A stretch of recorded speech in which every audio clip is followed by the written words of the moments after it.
The person who measured the speed of light in 1845 was definitely a genius. He was the French physicist Fizeau. Today we will take a look at how he did it. This is the key component of the experiment, a special gear in which every tooth and every gap is the same width. Then you need to set up a light source, which can be a light bulb or a candle, as long as it can emit a beam of light. Next, place a semi-reflective mirror in front of the light. This kind of mirror can let part of the light pass through and also reflect part of the light. Here you need to tilt the semi-reflective mirror slightly. Finally, place a regular mirror opposite the gear, and now you can start experimenting. When we turn on the light source, the light will first pass through the half-reflecting mirror, and then pass through the gap in the wheel to reach the opposite mirror. The mirror on the opposite side will reflect the light back, pass through the gap of the wheel again, and finally be reflected by the half-reflecting mirror into our eyes, so that we can see the light. But if we let the wheel rotate, you will find that the light you see will continue to flicker. This is because when the wheel rotates, sometimes the convex teeth will block the light, and sometimes the gaps will let the light pass. What if we made the gears spin faster?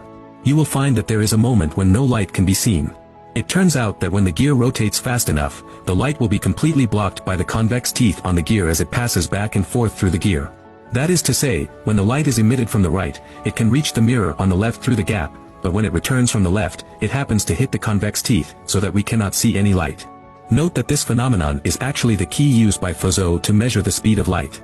Knowing the speed at which the gear rotates and the distance from the gear to the mirror, you can use a simple formula to calculate the speed of light.